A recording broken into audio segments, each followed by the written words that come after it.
Pada episode sebelumnya, membunuh pewaris istana abadi, kelinci kecil itu melompat kegirangan. Pergi ke Akademi Dewi, kata Si Hao. Dia mengambil inisiatif untuk terbang keluar. Kelinci kecil itu berlarian dengan panik, berharap dunia berada dalam kekacauan. Itu adalah yang pertama mengejar Si Hao sambil menyentakkan pantatnya. Botak kedua berteriak dari belakang, berkata, "Bunuh! Saatnya memusnahkan iblis." Huang menimbulkan kekacauan besar di Provinsi Api, menghancurkan legenda mandat surga, menebas Yuyu.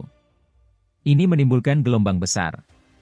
Beberapa sekte besar datang ke sini untuk menyelidiki, mengirimkan beberapa ahli, semua bakat luar biasa dari klan mereka. Beberapa pahlawan muda ingin menggunakan kesempatan ini untuk melihat secara pribadi seperti apa Huang. Akademi Dewi telah menjadi tempat penginapan mereka, karena nama jahat Ki Daolin telah melakukan perjalanan jauh. Tidak ada yang berani masuk tanpa izin ke biara kecil yang jelek itu. Tuan Muda Laut Darah, Serigala Emas Padang Rumput, Wanita Suci Istana Pedang dan yang lainnya belum pergi. Beberapa bakat luar biasa yang sangat kuat juga datang. Ini benar-benar tidak terduga. Di dalam Akademi Dewi, banyak siswa mendiskusikan hal ini. Beberapa hari terakhir ini sangat hidup. Tidak hanya para murid elit dari semua sekte yang berbeda datang, ada beberapa makhluk tertinggi muda yang muncul juga. Kemudian, pewaris istana abadi menghiasi mereka dengan kehadirannya, memicu angin yang lebih besar. Ini adalah makhluk muda tertinggi yang terkenal di alam yang lebih tinggi. Bagi banyak orang, dia tidak dapat diatasi. Pertempuran alam rahasia langit asal, karena yang hebat muda istana abadi tidak menggunakan kekuatan magis dan malah bertarung dengan Huang menggunakan kekuatan fisik, mengakibatkan dia menderita kerugian. Apakah dia datang untuk Huang? Banyak orang berspekulasi alasan kedatangannya. Mereka sangat bersemangat. Jika keduanya bertemu satu sama lain, itu pasti akan menjadi pertarungan hebat antara naga dan harimau. Darah terciprat tinggi ke langit. Itu juga justru karena kedatangan pewaris istana abadi bahwa itu reputasi Huang menjadi lebih besar. Namun, beberapa rumor rahasia keluar yang menggulingkan semua yang mereka tahu, berbeda dari apa yang dipikirkan keluarga besar. Itu memicu keributan besar. Pewaris istana abadi yang telah berkeliaran di dunia luar, hanyalah tubuh kedua, bukan dirinya yang sebenarnya. Apa? Ketika berita ini bocor, tempat ini sangat terguncang. Segera setelah itu, para murid dari semua sekte segera pindah, mengirimkan berita itu kembali ke keluarga mereka. Itu karena efeknya terlalu besar. Ini benar-benar berita yang mengguncang dunia. Semua orang tercengang. Mereka semua merasa ini sulit dipercaya. Para ahli dari sekte yang berbeda menggunakan semua metode yang berbeda untuk mencoba dan memverifikasi ini, mengetahui bahwa ini dibocorkan oleh lembah tersembunyi. Mereka langsung terpana, karena itu adalah warisan misterius. Mereka tahu tentang semua jenis rahasia, dan mereka sering menjual kecerdasan ini kepada mereka yang paling membutuhkannya.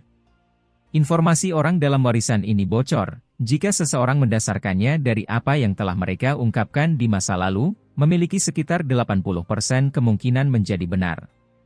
Ini terlalu menakutkan. Itu hanya tubuh kedua, namun dia sudah memiliki kekuatan untuk memerintah tertinggi di antara rekan-rekannya. Jika tubuh utama muncul, seberapa kuat dia? Selain itu, berita dirilis bahwa itu tubuh utama dan kedua istana abadi akan bergabung bersama. Ini semua demi pertempuran besar yang menentukan dari 3.000 provinsi. Semua orang menjadi tercengang, merasa kedinginan mengalir dari kepala ke kaki. Siapa yang bisa bersaing dengan pewaris istana abadi jenis ini? Ketika semua sekte menerima berita ini, semua sekte kuno yang menghasilkan bakat luar biasa yang kuat dan akan meminta mereka berpartisipasi dalam pertempuran besar 3.000 provinsi mulai dengan hati-hati memeriksanya. Itu karena pewaris istana abadi adalah seseorang yang memberi semua sekte besar ini sakit kepala besar.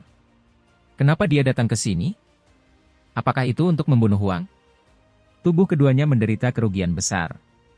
Mungkinkah dia ingin melawan Huang sekarang? Semua orang menjadi curiga.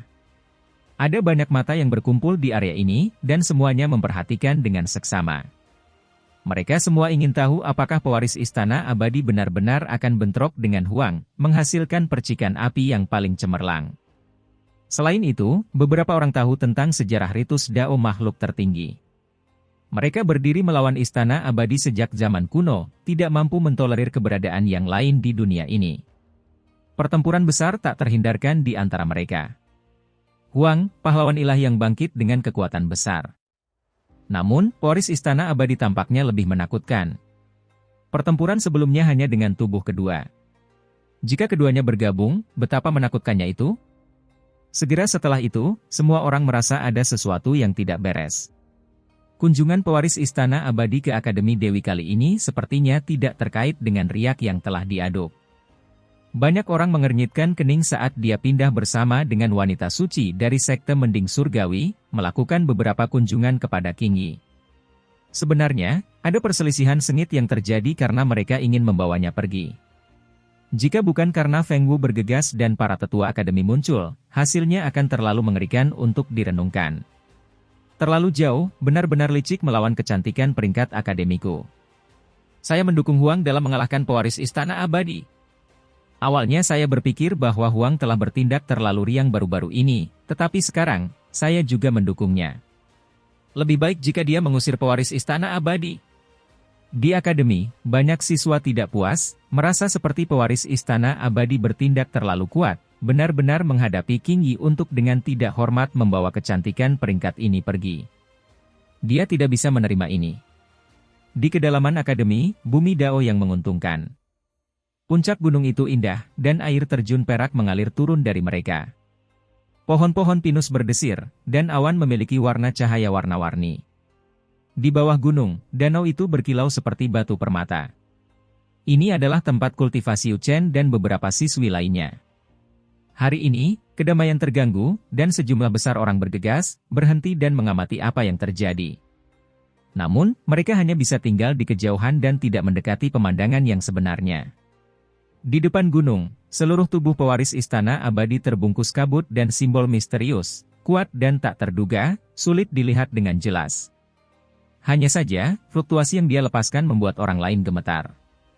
Matanya sangat menakutkan, simbol perak terjalin di dalam pupilnya, sangat mengintimidasi. Seolah-olah mereka bisa melihat semuanya. Ini adalah pertanda pembentukan mata surgawi. Jenis pencapaian ini, lupakan yang ada di sini, bahkan master sekte generasi yang lebih tua menghela nafas dalam hati. Tak satu pun dari mereka mampu kultivasi, karena mata Dao bela diri tidak berhubungan dengan kultivasi. Senior, aku sudah menjelaskan bahwa dia adalah tubuh kedua Yu Chen. Kita harus membawanya pergi.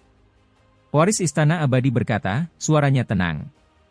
Ada rasa ketenangan dan kepercayaan diri yang tak tertandingi bahkan ketika menghadapi para tetua Akademi Dewi.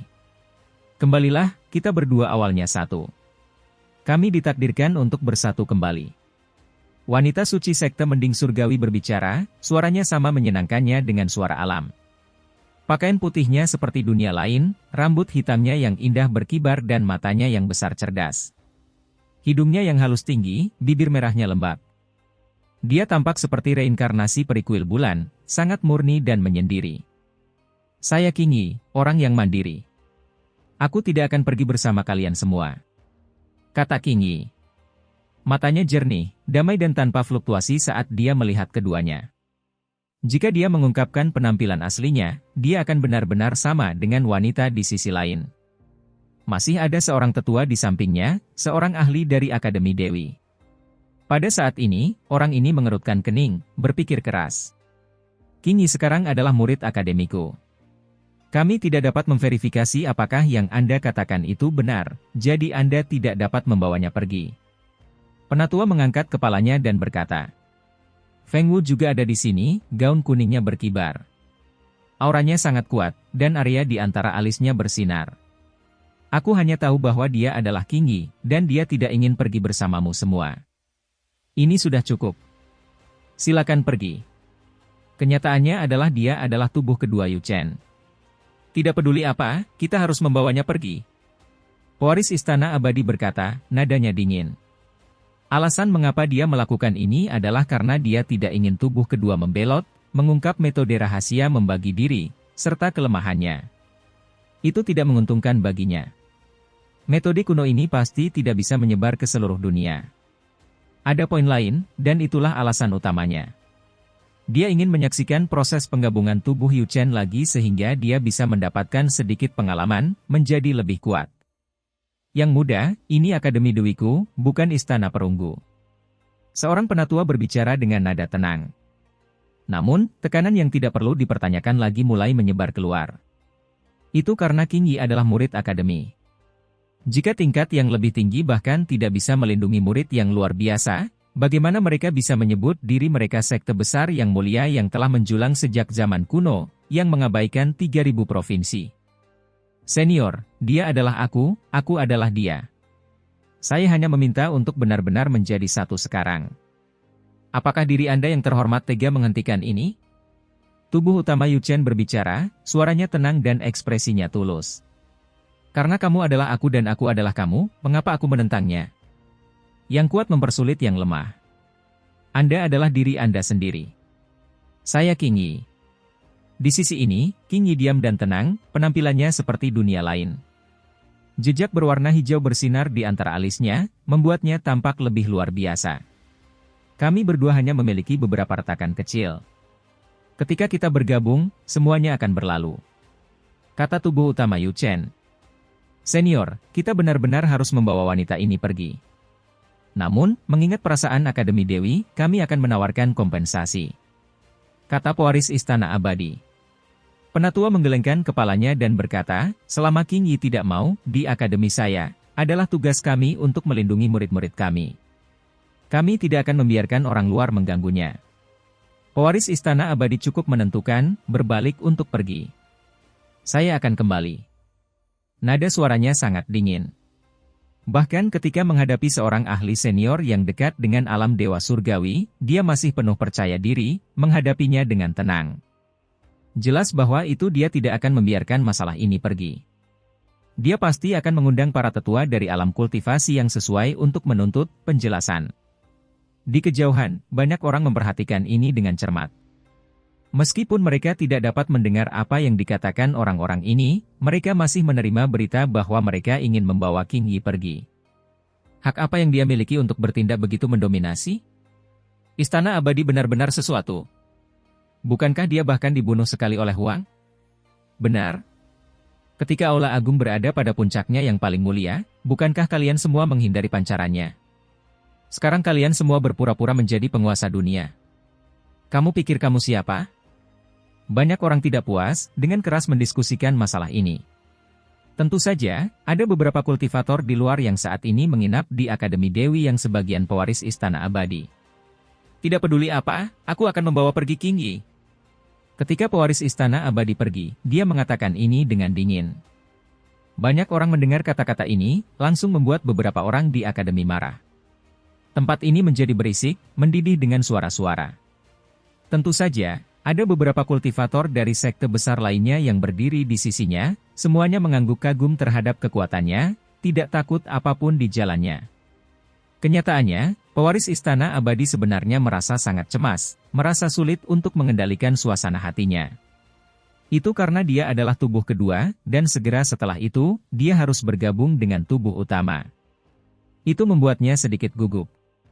Kamu benar-benar berpikir kamu berharga, membawa pergi siapapun yang kamu inginkan. Tepat pada saat ini, suara yang cerah dan jelas terdengar.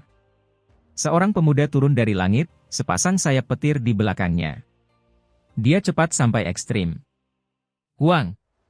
Dia adalah Huang! Banyak orang berteriak ketakutan. Dalam beberapa hari terakhir, nama Huang terlalu luas, mengguncang semua area. Dia berani menantang klan surgawi, menarik mata dari segala arah. Dia adalah salah satu makhluk tertinggi muda yang paling mempesona di zaman sekarang. Selain itu, dia adalah satu-satunya yang membuat tubuh kedua Istana Abadi menderita kerugian besar. Sekarang dia muncul di sini, itu memicu sensasi besar, membuat orang bersemangat. Kakak laki-laki Ritus Dao yang agung telah tiba. Segalanya akan menjadi hidup sekarang. Bahkan sekarang, banyak orang tidak melupakan peristiwa, kakak laki-laki yang hebat, dan mereka juga ingat bahwa, itu dia adalah orang aneh yang melewati tangga surgawi Akademi Dewi. Kedua talenta surgawi itu saling berhadapan. Tempat ini segera meletus dengan keributan. Itu Anda. Pewaris Istana Abadi mengangkat kepalanya, menatap Si Hao yang melayang di udara. Matanya dingin, simbol perak di pupilnya melonjak dan menjalin cahaya yang menakutkan. Ini saya.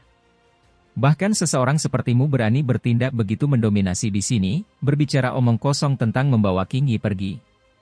Si Hao berteriak. Rambut hitamnya kaya, wajahnya halus dan tampan, kulitnya bersinar. Dia memancarkan semacam kepercayaan diri yang tidak dapat diatasi. Kekuatan divini yang kuat berdesir keluar. Ketika kata-kata ini keluar dari mulutnya, tempat ini benar-benar meletus, menjadi lebih ramai dengan kebisingan. Huang sangat kuat, tiba-tiba tidak takut pada pewaris istana abadi. Ini adalah tantangan yang tidak terselubung, hampir menghina. Banyak orang bersemangat dan tergerak, tetapi ada juga yang menunjukkan penghinaan. Tempat ini menjadi sangat bising.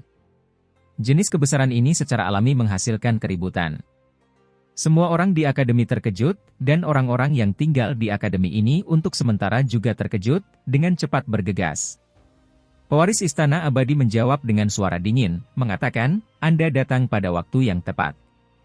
Aku mencarimu. Aula tertinggi telah lama dimusnahkan, jadi apa yang ingin digerakkan oleh apa yang disebut ritus Dao? Cukup tidak sedap dipandang. Hari ini, saya ingin membawa pergi King Yi. Apa yang akan kamu lakukan tentang itu? King Yi naik ke udara, terbang ke arah ini. Dia memiliki kulit es dan tulang giok, rambutnya yang indah hitam pekat saat menjuntai ke pinggangnya, halus seperti satin. Gaun panjangnya berkibar. King Yi seperti peri yang melewatkan air. Dia tiba, sosoknya yang cantik melepaskan kecemerlangan. Alis gelap bertumpu pada wajah putihnya yang berkilauan.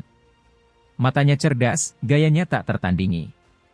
Dia tenang dan tidak terganggu, senyum tipis menempel di bibirnya. Dia menakjubkan, bahkan membuat matahari di langit tampak seolah-olah kehilangan warna. Si Hao berjalan maju, secara alami mengulurkan tangannya dan melingkarkannya di pinggang King Yi, berdiri di sampingnya. King Yi awalnya akan menyingkir, tetapi pada akhirnya, dia tiba-tiba berhenti. Keduanya berdiri bahu-membahu seperti itu, tidak bergerak. Mata si Hao berkembang dengan cemerlang, menghadap pewaris istana abadi. Bahkan setelah dikalahkan, kamu masih bertindak sangat ganas? Jika kamu tidak mau menyerah, hari ini, demi King Yi, aku akan membunuhmu. Rambut hitamnya yang jatuh ke pinggangnya berkibar. Matanya cerah dan gemilang, memancarkan jenis dominasi, tidak menempatkan pewaris istana abadi di matanya sama sekali. Berapa banyak orang yang berani bertindak seperti ini, memperlakukan pewaris istana abadi begitu saja? Semua orang terguncang.